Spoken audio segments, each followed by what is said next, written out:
Halo sahabat berdesa, salam berdesa, membangun desa, membangun peradaban. Kali ini Lembaga Strategi Nasional berkesempatan menjadi mitra dan proses pendampingan desa, yaitu di Desa Pagedungan, Kabupaten Banjarnegara. Pada proses pendampingan kali ini, Lembaga Strategi Nasional bersama dengan pemerintah dan masyarakat desa melakukan pemetaan potensi desa. Yang pemetaan ini kita menggunakan pendekatan live in dengan melibatkan partisipasi masyarakat, atau di dalam istilah pendekatannya itu PRA, Participation Rural Approach, di mana tim LSN bersama masyarakat live in untuk mencari data, memetakan, menggali, mengcoding, mengcollecting data sebagai bahan untuk menyusun perencanaan pembangunan desa. Nah, di dalam proses pendampingan ini LSN menyusun master plan desa. Master plan desa itu merupakan bagian penting di dalam menjembatani aspirasi dan kepentingan masyarakat desa yang sudah dituangkan di dalam dokumen RPJM Des. Jadi di dalam proses pendampingan yang kami lakukan melahirkan 3 instrumen penting. Yang pertama adalah dokumen potensi desa, yang kedua adalah gambar DED, Design Engineering Development, berserta RAB-nya. Yang ketiga kemudian ada peta potensi. Peta ini yang dimaksud adalah pendekatannya BIG ya. Jadi Badan Informasi Geospasial, yang dimana peta itu sudah memuat potensi di masing-masing dusun, sosial, ekonomi, budaya, sumber daya alam, pariwisata, dan lain-lain. Di mana dokumen master plan, DED, dan peta tersebut akan menjadi instrumen penting bagi pemerintah desa pada saat menyusun perencanaan desa melalui Musdus dan Musdes, sehingga desa bisa menemukan fokus dan lokus di dalam merumuskan prioritas perencanaan pembangunan desa. Yang tidak kalah penting adalah pendampingan dilakukan LSN mendorong perubahan pendekatan atau cara merencanakan desa dari pendekatan masalah ke pendekatan potensi.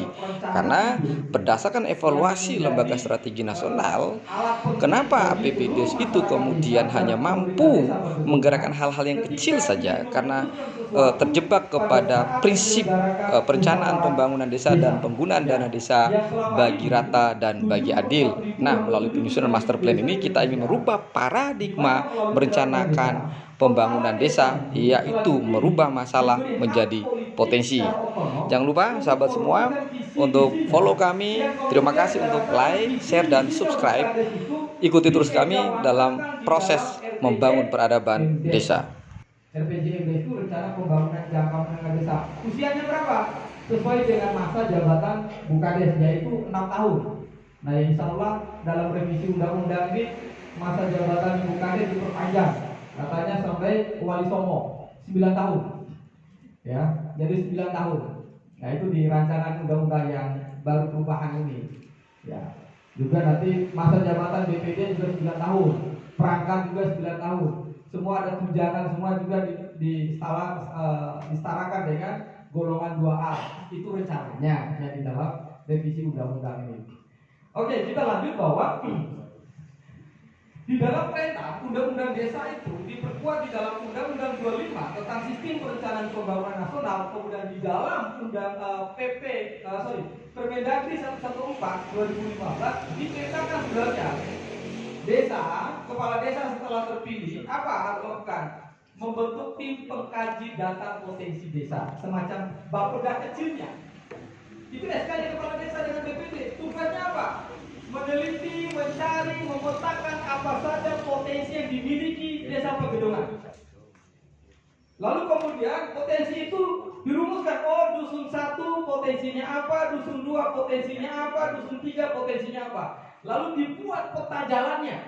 6 tahun ke depan dusun 1 ini mau jadi apa? Itu di mandat Permendagri 114. Ya, 2005. Setahun setelah Undang-Undang Desa lahir. Tapi banyak desa, mudah-mudahan Pagedungan tidak seperti itu.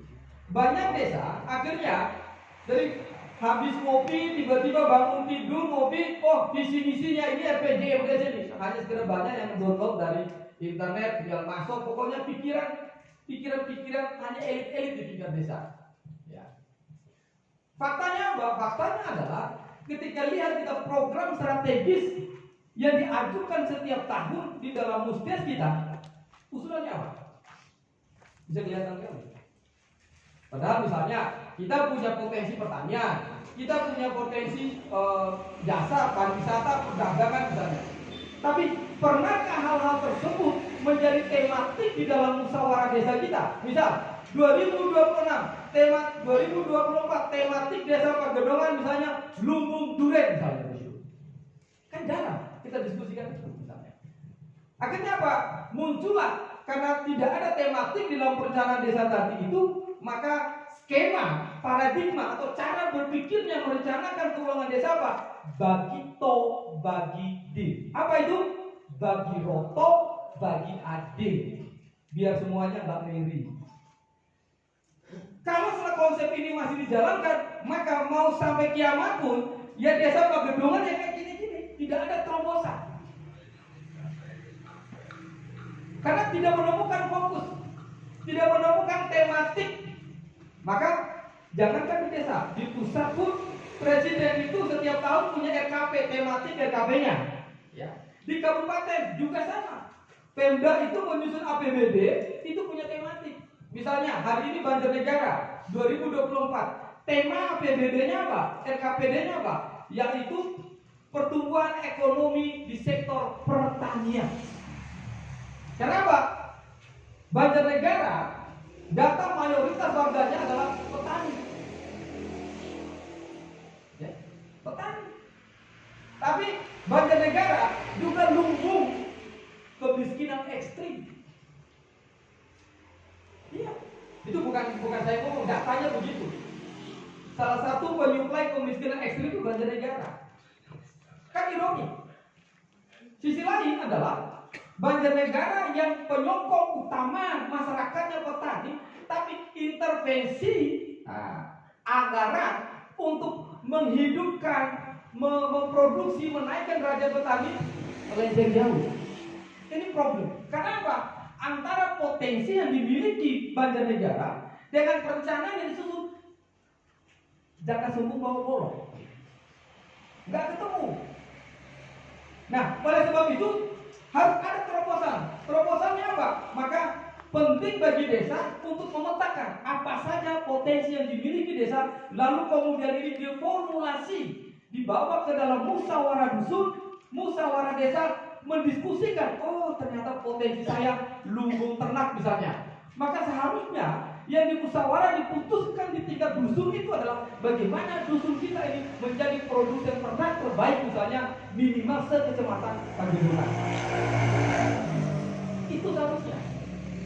Kita paham bahwa setiap tahun Kementerian Desa itu menerbitkan Permendes soal prioritas penggunaan dana desa. Saya selalu provokasi dan bilang kepada teman-teman desa, jangan ditelan mentah-mentah Permendes itu.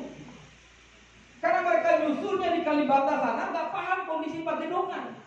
Maka jadikan Permendes itu hanya instrumen, bukan syariat Islam yang hukumnya fardu ain yang lebih dimasukkan semua, bukan begitu.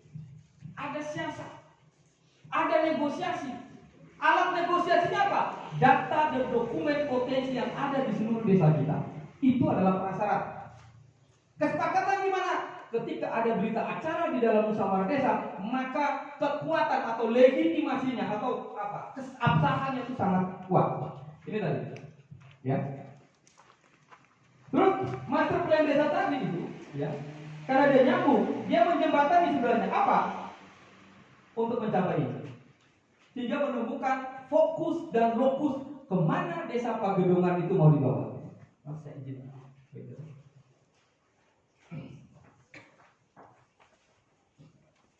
Nah, ini tadi beberapa yang saya sebutkan soal dasar hukum tadi. Ini pembangunan desa itu gini Pak, ada pendataan. Kalau merencanakan pembangunan desa tanpa data, ya omong kosong itu. Saya tidak percaya merencanakan sesuatu tanpa data. Maka proses mengkaji dalam master plan ini juga untuk mengalahkan data sebagai fondasi instrumen bagi Desa Pagedungan di dalam merencanakan pembangunan. Ya.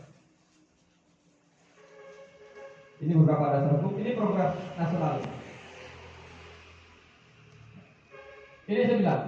Jadi di dalam master plan desa sebagai dokumen penyanding, dokumen yang nyambung dengan RPJMD Desa Pagedungan, tujuannya adalah ini. Sebagai pedoman arah pembangunan desa, seperti yang diingatkan oleh Bukades tadi, mau siapapun besok pelanjutnya Bukades, ya, maka harus punya rencana induk pembangunan desa, ya. Nah, di dalam proses menyusun master plan Bapak Ibu, saya ingatkan pengen ada BPD di sini. Besok dirubah cara musdes kita dan musdus kita. Besok itu musdusnya jangan ditanya, warga saya, dusun 1 misalnya, apa masalahnya? Jangan tanya masalah Bapak. Pasti kita tersesat. Coba besok dirubah ditanya, dusun 1, Bapak Ibu yang hadir, musdus, apa potensi dusunnya? Pendekatannya potensi, bukan masalah. Karena kantor desa bukan kantor penggadaian. Tahu penggadaian Bapak Ibu? Mengatasi masalah dengan masalah. Lah ya. Tapi besok Pak Ketua BPD perangkat kalau rencana tanya, dusun 1 apa potensinya? Supaya mikir kita.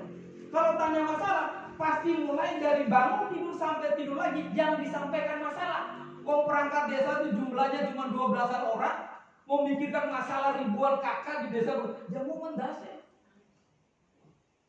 Tapi dibalik, coba ditanya apa potensinya? Pasti nanti ada, Bukades, Pak Ketua BPD, dusun saya itu punya potensi karena di sini ada lahan yang bisa misalnya bikin kandang ternak, kandang kambing atau apakah. Di dusun saya ada potensi UMKM yang selama ini belum dapat perhatian dari desa misalnya, itu potensi. Tapi kalau tanya apa masalah, yakin. Mulai kaki kesandung batu, ya anak yang macam-macam dilaporkan, masalah semua. Akhirnya apa? Di dalam perencanaan desa itu artinya bias kepentingan pribadi,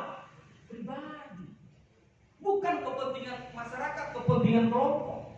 Karena terjebak tadi dalam masalah. Maka setelah ada master plan ini, besok mau musdes 2024, tanya apa potensi masing-masing dusun. Dan dalam gambaran ini kita sudah sajikan. Jadi merubah DIP dan DIM. DIP itu digunakan terakhir setelah masalah itu tadi potensi dibutuhkan, baru mana yang disebut dengan skala prioritas. Ya. Ini beberapa rumusan yang kita lakukan, ya. Dokumen pengembangan desa berbasis potensi dan kawasan desa. Kawasan desa itu beda dengan kawasan perdesaan. Kalau kawasan desa itu berarti di dalam satu desa di beberapa dusun. Kalau perdesaan itu dalam satu kecamatan. Ya. Ini tersusunnya program perencanaan pembangunan desa tersinkronisasi dengan RPJM desa, potensi serta tipologi. Tipologi itu begini Bapak Ibu semua. Kadang-kala ada banyak bantuan. Taunya potensi petani, belum tentu masyarakat di situ itu profesinya petani. Dibantulah Alsintan, ternyata masyarakat di situ pedagang. Akhirnya mangkrak. Karena potensi belum tentu sama dengan perilaku kebiasaan sehari-hari masyarakatnya. Ini bantu alat perdagangan. Ternyata warga di situ perilakunya atau kebiasaannya bukan pedagang, akhirnya ya mangkrak. Ya ditompo bantuannya habis itu mangkrak. Karena apa? Skema perencanaannya nggak ketemu antara potensinya dengan kebiasaannya. Kita juga melakukan ini. Potensi fisik, kemudian ekonomi, pariwisata nanti ada di dalam dokumennya nanti. Ya. Nah, ini saya bilang kita menggunakan DIP, inventarisasi potensi tadi yang saya jelaskan. Baru ke belakang itu adalah DIP. Masalah itu untuk menyusun skala prioritasnya. Jangan dibalik. Coba kita bisa baca. Ya, di musdes. Pasti usulannya itu karena yang rapat siapa? Tokoh-tokoh kan Bu musdes. Ketua BPD. Pasti yang diundang ada tokoh-tokoh. Tokoh agama, tokoh masyarakat, tokoh pemuda, tokoh-tokoh. Sampai tokoh togel juga dihadiri. Akhirnya apa? Perencanaan tadi itu dia isi kepalanya para tokoh. Yakin itu pasti kalah kan yang lain masyarakat. Karena apa? Sudah terbiasa dalam pola perencanaan yang harusnya itu partisipatif, istilah Londone, bottom up. Kemudian sampai di desa namanya bottom up, nggak pernah ke atas itu.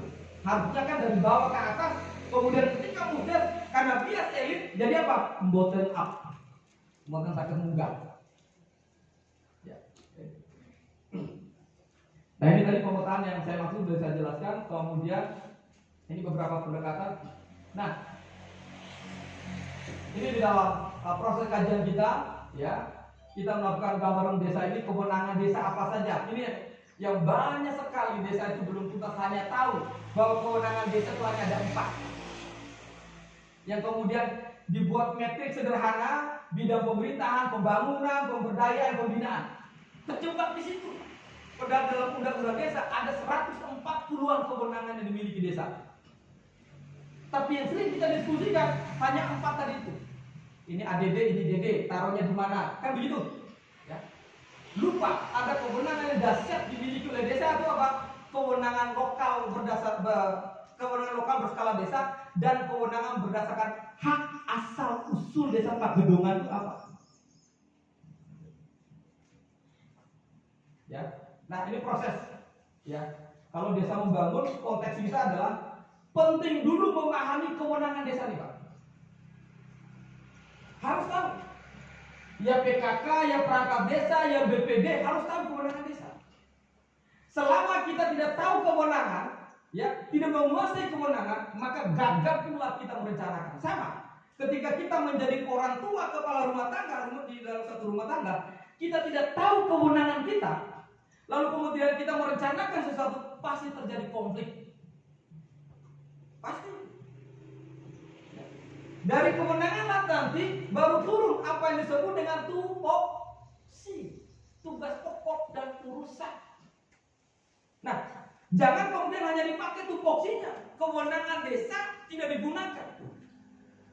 Karena kewenangan itu jauh lebih besar daripada tugas pokok. Tugas pokok itu hanya pelaksana teknis dari urusan yang ada di dalam kewenangan. Contoh, bahwa kepala desa punya kewenangan, ya, di dalam merekrutmen perangkat, misalnya, bagaimana memastikan intervensi APBDes ke BUMDes itu punya kewenangan.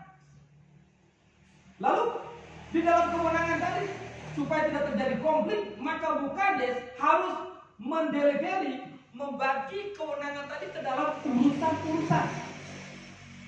Ini pentingnya, memahami. Nah, kewenangan ini menjadi kunci di dalam merencanakan pembangunan desa. Contoh, pemerintah desa tiba-tiba merencanakan membangun misalnya di kawasan perhutani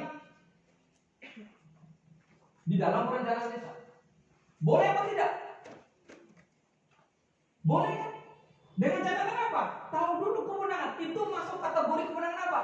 Kewenangan lokal berskala desa. Bahwa itu punya negara, tapi ada di desa Pagedongan, maka definisinya apa? Itu yang disebut dengan kewenangan lokal berskala desa. Terus bagaimana menegosiasinya? Cara menegosiasinya harus dengan aturan. Maka desa Pagedongan harus memastikan punya apa? Peraturan desa tentang kewenangan desa. Selama desa Pagedongan belum punya perdes tentang kewenangan desa tentu, maka jangan coba-coba nyerobos itu. Ya. Pasti terjadi perdebatan panjang. Lalu ini prosesnya, perencanaan, ini potensi pemetaan tadi kawasan desa ini dalam satu desa. Jadi kewenangan desa itu punya 4 dimensi yang harus dipenuhi oleh pemerintah desa Pagedongan. Ya, ini yang sederhana selama ini kan kita terjebak penyelenggaraan pemerintah desa, pelaksanaan pembangunan desa, pembinaan kemasyarakatan, dan ini. Saran saya masukkan Bukades, Pak Sebet, bila perlu ini ada 4 perdes dulu.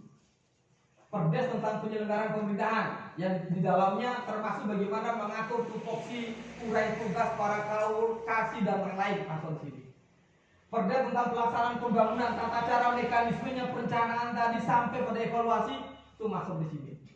Perdes tentang pembinaan masyarakat, jadi LKD itu ditarik di dalam perdes tentang pembinaan masyarakat, sorry, ya, ke masyarakat dan pemberdayaan masyarakat. Ya. Nah ini saya maksud bahwa desa itu punya ratusan kewenangan. Undang-Undang nomor 44 sorry 2016 kewenangan desa. Ada lokal berskala desa, kewenangan yang ditugaskan oleh pemerintah daerah provinsi. Contoh apa? Ketika COVID kemarin, ketika stunting, ya, itu kan kewenangan pusat yang ditugaskan sih. Disertai apa? Disertai anggaran dan tenaga ahli. Kalau TP-TP itu tugas pembantuan, ada banyak sekali. Maka kalau di desa sudah punya perdes tentang kewenangan desa, oke, itu satu. Sudah langkah sangat baik bahwa desa kebetulan sudah bulat. Yang kedua, desa sudah punya perdes tentang aset desa. Aset desa, oke, menarik, sudah keren. Desa sudah punya perdes tentang batas desa. Oke, tinggal PR1 bukan desa. Desa Pagedongan harus punya perdes tentang batas desa. Dari kewenangan desa harus sudah oke, aset desa itu harus sudah ada. Dan yang ketiga adalah perdes tentang batas desa. Ya. Ini saya bilang prosesnya kita, ya, perencanaan yang tadi harus berbasis tematik. RPJMDes, RKPDes, APBDes harus menjadi satu kesatuan. Nah, master plan itu adalah jembatan sebenarnya. 1, 2, 3, 5, 10 tahun ke depan itu seperti apa? Ini potensi desa yang saya jelaskan tadi. Sumber daya alam, lingkungan, sumber daya manusia, sosial, itu potensi. Yang selama ini mungkin kita terjebak potensi desa tadi, ya cuma pohon-pohonan, alam, enggak. Definisi potensi desa itu apa? Ya, kenapa saya tanya tadi yang disebut dengan aset tadi, pembedaan sumber daya lainnya dapat aset dikembangkan dan atau diubah oleh desa menjadi sumber daya pembangunan, ya, yang dimiliki atau menjadi aset desa. Saya bayangkan kalau kita tidak punya perda tentang aset desa, proses pembangunan desa, perdes itu kan harus ada SK untuk teknisnya. Nanti kepala desa harus punya SK soal masing-masing aset kan, ya, itu harus berkait. Nah, apa definisinya? Barang milik desa yang berasal dari kekayaan asli desa dibeli dan atau diperoleh atas beban anggaran pendapatan belanja desa atau perolehan hak lain yang sah. Ini dalam undang-undang tentang aset desa. Nah, ini jenis-jenis aset desa. Ya, perolehannya saya nanti saja ini. Karena kita sudah punya. Nah, ini pemetaan potensi desa di Pagedongan. Ya, ini hanya form, ya, nanti di laporan kita komplit sudah ada. Jadi ini ada dusun, kemudian, ya, kemudian Wejaneng, kemudian Purban, Pakisaji. Ini dusun apa? Ini Purban benar? Enggak, dusun ini pas Purban. Unik nama dusunnya. Ini jangan-jangan dusun yang viral kemarin nyumbang berapa? 325. Ya. Jadi di sini kita petakan, ya, masing-masing dusun itu sudah punya potensi apa? Ini yang saya maksud. Bu, Bapak Ibu semua, waktu muncul besok, kita kan ada gambar petanya nanti, Bu. Yang dibahas itu potensinya ini. Jangan habis lihat TikTok itu yang dibahas, bukan begitu. Harusnya, misalnya rumah kita punya potensi pertanian, punya peternakan, perikanan, maka yang dibahas ini aja, Bu, nggak usah melebar kemana-mana. Itu yang bikin desa, sehingga apa? Pertanggungjawaban ketika kita meminta alok intervensi APBD kepada Bukades, kepada KAU pemerintahan dengan BPD, arahnya terjelas. Misal, ini Pakisaji, potensinya sosial budaya, dia minor misalnya posisi pertanian, ya. Bagaimana fokusnya, Pak? Pengembangan kebudayaan misalnya menjadi daya tarik yang bisa dikembangkan menjadi potensi ekonomi, fokus di situ. Sehingga apa? Masing-masing dusun di 5 dusun tadi punya masing-masing tematik yang istilah rondonya itu one product, one village. Satu dusun punya tematik yang bisa diintervensi pakai APBD tadi itu. Saya yakin tahun kedua itu bisa kelihatan. Tapi kalau pendekatannya bagi deal, bagi Roto, bagi Adit, mau uang sakarung tuh, ya jadi jeruk. Nah ini, jadi kita sudah buatkan peta ini. Peta ini nanti akan harus disebarkan setelah diparang oleh Pak Kades dan sehingga BPD.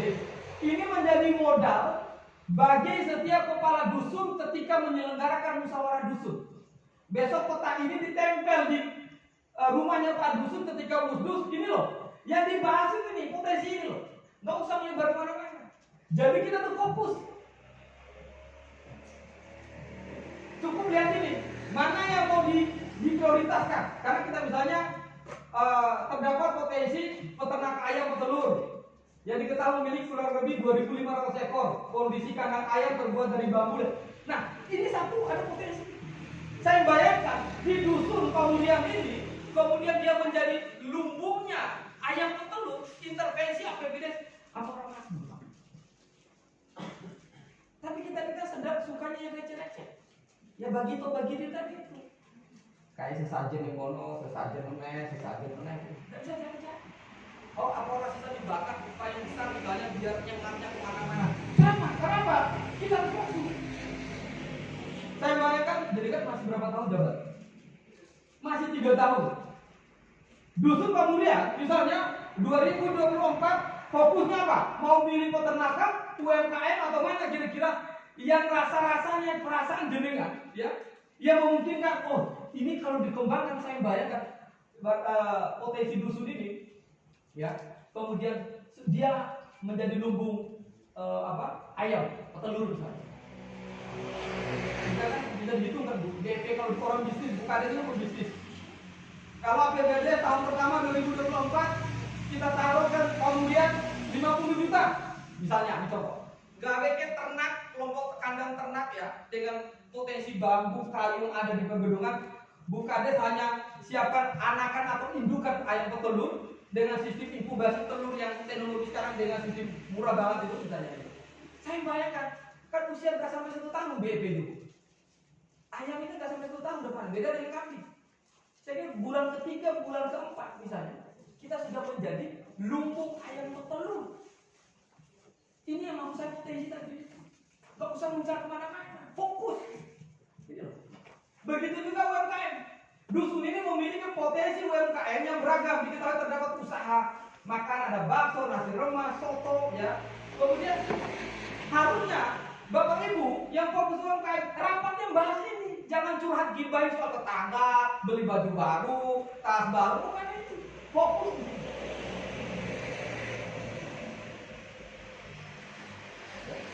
Begitu juga sosial budaya. Inilah yang kemudian menjadi modal. Kita sudah bikin peta-peta ini sudah disesuaikan BIG, ya, Badan Informasi Geospasial. Besok yang digibahi ini aja, Bu, nggak usah lagi lain-lain. Soal potensi ini hanya contoh, peternakan, UMKM sama sosial budaya. Nah, ini dusun berikutnya, ya, punya potensi pariwisata. Dusun ini memiliki potensi di sektor pariwisata berbasis wisata religi.